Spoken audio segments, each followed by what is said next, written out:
saat dulu zaman Rasulullah Sallallahu Alaihi Wasallam ada seorang sahabat yang mungkin namanya kita jarang dengar karena tidak seterkenal Abu Bakar atau Umar atau Utsman atau Ali atau yang lain. Nama ini sangat jarang kita dengar, atau mungkin sebagian kita juga baru dengar mungkin. Nama sahabat ini adalah Sya'ban. Namanya Sya'ban. Sya'ban ini meskipun bukan sahabat seterkenal Abu Bakar, Umar dan lain sebagainya, tapi sahabat Sya'ban juga salah seorang sahabat yang begitu dicintai oleh Rasulullah Sallallahu Alaihi Wasallam.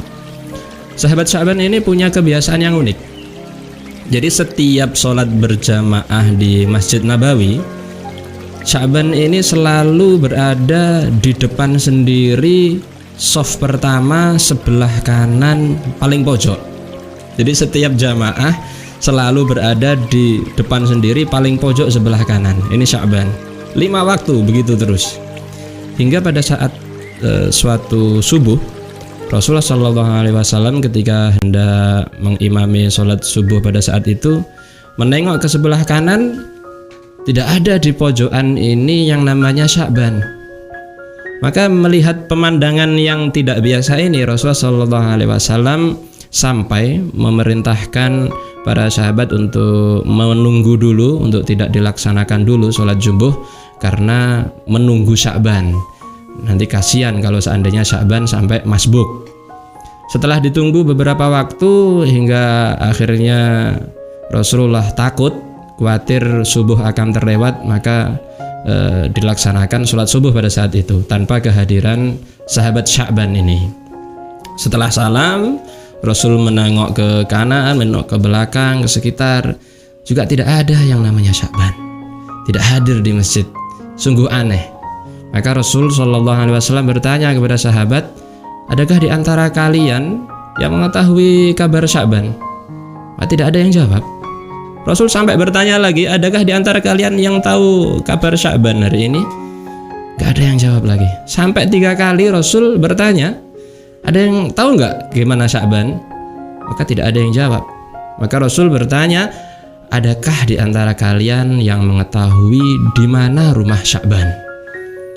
Maka ada sahabat yang tahu, lalu mengatakan, saya Rasul mengetahui rumahnya Sya'ban. Rasul pun meminta tolong kepada sahabat tersebut untuk mengantarkan ke rumahnya Sya'ban. Rasul bersama beberapa sahabat berangkat setelah sholat subuh dari Masjid Nabawi menuju rumah Sya'ban dengan berjalan kaki. Hingga sampai Rasul tidak menduga, perjalanan mereka sampai di rumah Sya'ban ternyata memakan waktu sampai 3 jam. Bayangkan, dari Masjid Nabi ke rumah Sya'ban perjalanannya 3 jam. Karena menurut riwayat, sampai di rumah Sya'ban itu waktu dimana afdolnya sholat duha, jadi sekitar 3 jam. Sampai rumah Sya'ban, Rasul mengetuk pintu. Assalamualaikum. Waalaikumsalam. Seorang wanita menjawab. Kemudian Rasul bertanya, apakah benar ini rumah Sya'ban? Iya wahai Rasulullah, di sini rumah Sya'ban. Rasul bertanya, bagaimana kabar Sya'ban hari ini? Apa kabar Sya'ban pagi ini? Enggak biasa-biasanya Sya'ban tidak hadir sholat jamaah di masjid. Maka perempuan tersebut mengatakan, tuwfiya zauji, suami saya sudah meninggal wahai Rasul. Masya Allah. Bayangkan teman, satu-satunya penyebab Sya'ban tidak hadir sholat jamaah di masjid cuma satu, yaitu apa? Kematian. Kematianlah satu-satunya penyebab Sya'ban absen tidak sholat berjamaah di masjid. Kita, jarak rumah kita dari masjid berapa jam? Kita juga tidak berjalan kaki ke masjid kalau jauh, masih ada sepeda motor, ada sepeda ontel misalnya. Tapi mengapa kita tidak pergi ke masjid? Ini satu pertanyaan besar buat kita semuanya. Kemudian Rasul bertanya, adakah Sya'ban sebelum meninggal nih pesen sesuatu enggak? Maka kata istrinya, tidak ada wahai Rasul, kecuali ada beberapa kalimat. Suami saya ini berteriak, tapi saya nggak tahu maksudnya teriakan suami saya ini apa. Kemudian Rasul bertanya, bagaimana? Istrinya pun menjawab, suami saya berteriak 3 kali wahai Rasul sebelum meninggal dunia itu. Yang pertama, suami saya berteriak, aduh, mengapa tidak lebih jauh? Teriakan kedua, suami saya berteriak, aduh, mengapa tidak yang baru? Kemudian tidak berselang lama, suami saya berteriak ketiga kalinya, aduh, kenapa tidak semuanya? Jadi kenapa tidak lebih jauh? Kenapa tidak yang baru? Teriakan yang ketiga, kenapa tidak semuanya? Maka Rasul Shallallahu Alaihi Wasallam pada saat itu datang, Jibril turun menyampaikan wahyu kepada Rasul Shallallahu Alaihi Wasallam. Rasul membacakan firman Allah Subhanahu Wa Taala dalam surat Qaf ayat ke-22, A'udzubillahi minasyaitonirrajim. Laqad kunta fi ghaflatin min hadza fakashafna 'anka ghidha'aka fabasarukal yauma hadidun. Sungguh kamu dahulu lalai tentang peristiwa ini, maka kami singkapkan tutup matamu sehingga penglihatanmu pada hari ini sangatlah tajam. Rasul mengatakan, orang sebelum meninggal dunia ketika sakaratul maut, ketika nazak, Allah perlihatkan kepada dia bagaimana kisah perjalanan selama hidupnya. Kalau buruk maka diperlihatkan oleh Allah Subhanahu wa taala bagaimana balasan keburukannya, diperlihatkan kepadanya bagaimana bentuknya neraka. Kalau orang selama perjalanan hidupnya baik, diperlihatkan oleh Allah bagaimana balasan surganya, bagaimana banyaknya ganjaran yang diberikan Allah kepadanya.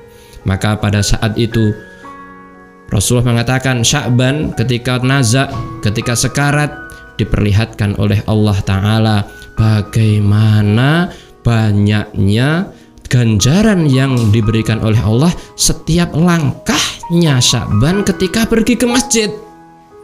Saking banyaknya, Sya'ban kaget. Kemudian Sya'ban berteriak, aduh, kenapa tidak lebih jauh?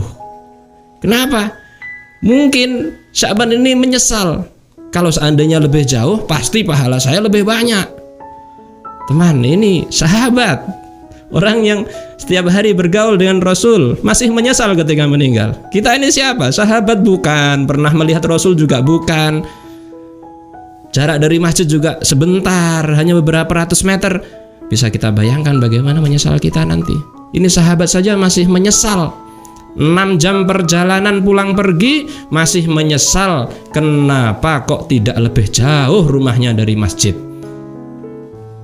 Rasul kemudian mengatakan, teriakan yang kedua, Sya'ban ini diperlihatkan oleh Allah Subhanahu wa taala bagaimana kisah perjalanan hidupnya Sya'ban pada satu malam ketika Sya'ban ini hendak keluar dari rumah pergi ke masjid.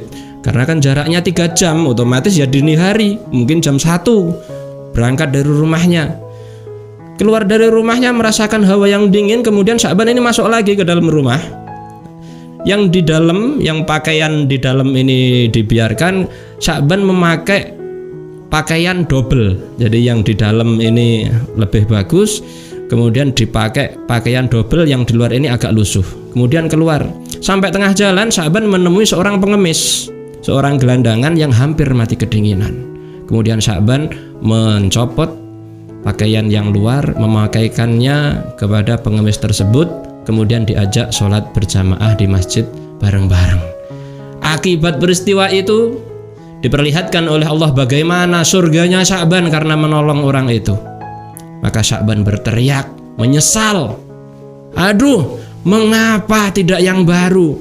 Pakaian yang lama saja diberikan pahalanya, surganya sudah begitu indah. Lalu bagaimana seandainya saya dulu memberikan pakaian saya yang baru saja? Mengapa yang enggak baru saja yang saya pakaikan, yang saya berikan kepada orang itu? Sya'ban menyesal. Teriakan yang ketiga kata Rasul, Sya'ban melihat